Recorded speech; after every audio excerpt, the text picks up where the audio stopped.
Hi, I'm Michael Josh, and you're watching GadgetMatch. Ever since its triumphant return last year, Nokia's promise has been this: to deliver on what people have come to love and expect from the brand. Impeccable design and a level of toughness or sturdiness that is almost unheard of from a phone in 2018. And if you ask me, they've managed to deliver on that promise. So far this year, the Nokia 7 Plus was one of my mid-range favorites and quite easily the star of Mobile World Congress 2018 last February. And now Nokia has a new mid-range star. This is our Nokia 7.1 hands-on.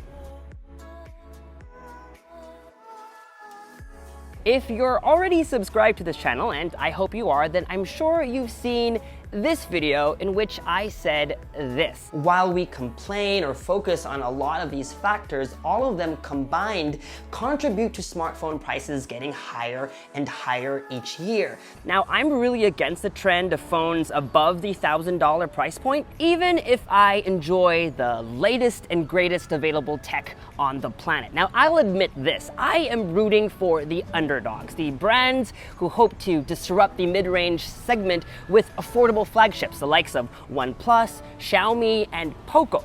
And now I can confidently say that Nokia belongs in the mix. If you take a look at the Nokia 7.1, you might be reminded of an iPhone. It reflects the same kind of meticulous thinking and craftsmanship. It's by no means a copycat. In fact, it has Nokia's design signature written all over it. An all-glass body with a metal frame built from one piece of aluminum. Now, pause for a second and think about the phone's price tag, $349 here in the US. Then think about the likes of Oppo and Vivo, who command this mid-range space, who have not been able to achieve this level of design sophistication at this price point. Nokia says the 7.1 was inspired by jewelry. The phone comes in two colors, steel and blue. The blue model can look black sometimes. They are very well balanced size-wise, they fit great in the hands, and have just the right amount of heft. And because we know it's important to you, we shan't miss it. The phone comes with a dual hybrid nano SIM card slot. One doubles as a micro SD tray with support for up to 400 gigabytes of extra storage. Yes, there's a headphone jack, and Michael Josh approves,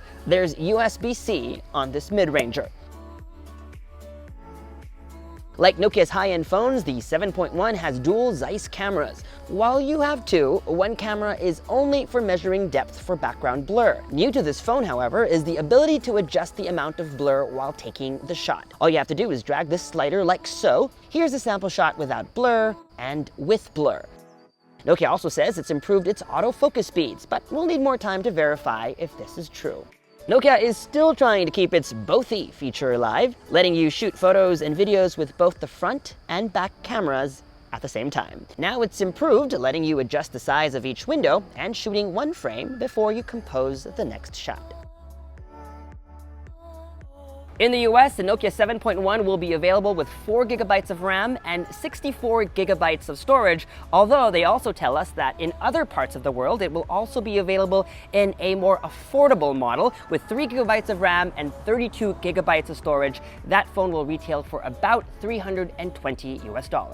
The phone will ship with a mid-range processor, which, based on experience, can run virtually anything with ease. Nokia is also introducing something called Pure Display on the 7.1, a feature they say is coming to higher-end models soon. You get punchy colors and great dynamic range, and if you're watching non-HDR content, it will upscale it too. The adaptive display is supposed to be smart enough to know what you're doing and adjust display settings accordingly to save battery life. And that comes in handy as battery capacity is not that big, but the bundled charger can get you to 50% in 30 minutes. As with any other Nokia phone, the 7.1 runs on an unskinned version of Android, Pure as some folks call it. It still will run Oreo when it hits shelves, but an Android Pie update is promised by the end of November. Online pre-orders begin on October 5th, the phone ships on October 28th, and starting November 4th, you'll find them at Best Buy physical stores.